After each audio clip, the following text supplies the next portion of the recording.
All right, so we're going to talk about the room by room details and defining the characteristics of each room. The first thing that we want to do is we never actually went in and labeled what the rooms were called, so I'm going to do that now.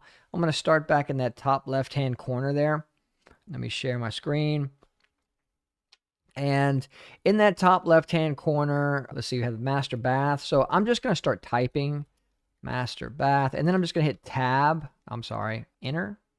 No, that ain't it. Yes, enter and then tab. And if you do it like this, it'll just move the cursor from one box to the next box. And you can do this pretty quick. So this is going to be a, let's say, water closet. Enter, tab. Master bed, enter, tab. Pantry, enter, tab. Kitchen, enter, tab. Dining, enter, tab. Butler, enter, tab. Living room, enter, tab. You know what? For this hallway, I'm just going to left click the living room, hold down shift and left click this small little hallway, and I'm going to merge these two together. I'm just going to take that, whatever small heat load is in that hallway right there, I'm just going to move it into the living room. And then I'm going to go bed 4, enter, whoops, bed 4, enter, tab, bath.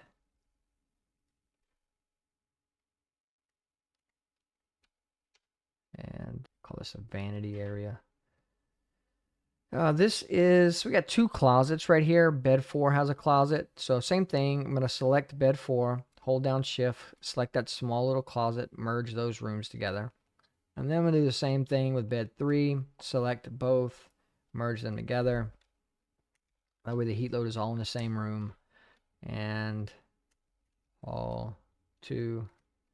And another closet.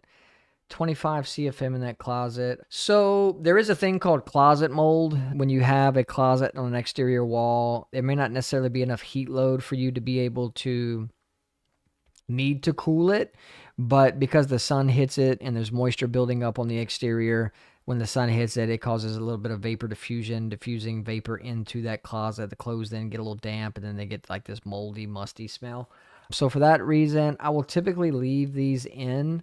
If it's a decent enough size closet, I will just for the moment humor the idea of possibly putting a vent in here. So I'm just going to call that C2 and we'll see. We'll make a decision on that towards the end of the project. Now everything is labeled, and what we're going to do next is we're just going to start moving through following Manual J's recommendations. So Manual J is going to recommend that we put however many bedrooms we have in the house plus 1 person. If we have 4 bedrooms, we're going to put 5 people in the house. Now the question is, where do we put those 5 people?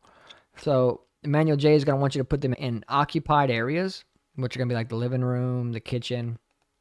I'm going to select a room, let's say like the living room right here, and I'm going to left click. Then I'm going to right click, and I'm going to go to room. And in the room, I'm going to go to internal loads here. What I'm going to do is I'm going to select this 3 dots. Remember, when you see this means click here for more fun. I'll click there, select the living room, and I'll just start putting in electronic loads for now. 900 in the living room. Left click on the kitchen, right click, go to internal loads, select kitchen, and I'm just putting in, at this point, all I'm really putting in are sensible loads from the, I'm going to go to laundry. I'm going to put in my laundry load from the dryer. Okay. So at this point, I have electronics in the living room. I got stoves and fridges in the kitchen for us creating heat. And then I got a dryer in the laundry room creating heat. Now what I'm going to do is I am going to defer from Manual J just a little bit on this. And I'm going to put my people, I'm going to put the correct amount of people. So 4 rooms plus 1 occupant, 1 additional occupant. So I'm put 2 in the master bedroom. I'm going to put 1 in the bedroom here. I'm going to put one in bedroom here, and I'm going to put one in the bedroom here. And so I just scattered my people across the rooms on the exterior edges of the house. I find that if the heat load goes to the exterior and the exterior is cool, most everything on the interior will just work itself out.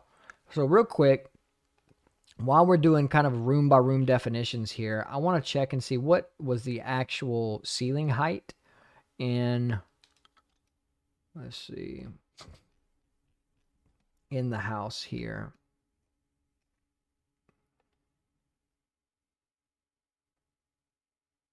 So it looks like our most common ceiling height is going to be about 10 feet. 10 feet here, 10 feet here. But then 10 feet in the kitchen. But then when you get to the living room, you got a 12-foot ceiling right here. And then you got 10 foot pretty much everywhere else. All right, I'm going to go ahead and make that change now. So I have everything already set to 10 foot just as just default. So I'm just going to select my living room and I'm just going to change that one. Now, I've put in all of my electronic loads. I've put in all of my people. The last thing that I'm going to do is I'm going to select the kitchen. This is for just documentation purposes only, I think. I'm just going to select room type and I'm going to put kitchen. And then I'm going to select all of my bedrooms, holding shift and multi-selecting here. And I'm going to change from other to bedroom. Yep. And that's pretty much it for room definitions. Now, if we had a bunch of different sizes of rooms, if we had a bunch of different like ceiling heights, and if we had something a little bit more spunky, then we would spend a little bit more time here. But we really don't. It's pretty straightforward. So everything was 10-foot ceilings, one diversion, one 12-foot ceiling. We put all of our electronic loads, excuse me, in the kitchen, the living room, and the laundry, and then we put our people in the bedrooms, and we put 4 bedrooms plus 1 person, so 5 total people. And that pretty much takes care of all of the internal loads. We've already talked about infiltration, and we've already talked about ventilation. So at this point, I'm pretty confident that the load is almost complete. I do want to just rewind back to the beginning where we talked about we didn't really know which way that the house was facing. And so now that we've drawn the entire thing out and we've put in all the loads, we're going to go back to that compass real quick right here. And we're going to go ahead and click that yellow button again, and that the compass moved on us this time, whereas it didn't at the beginning, because now there's actually a house that exists on the page, whereas there wasn't before. And so now it's telling us that our worst case scenario is going to be southwest. And so we're going to bid it off of that. And then once we actually get the information that we need back from the site survey, that's going to be we'll make that adjustment once we get it and see how that goes. But we're going to bid it worst case scenario, and then as we get closer to the project and we get more information, we'll dial it in quite a bit. So anyway, that's pretty much it. So we got one section left on manual J before we move to manual S, and that is just reviewing the load. And so we'll pause here, and then we'll jump into reviewing the load calculation right after this.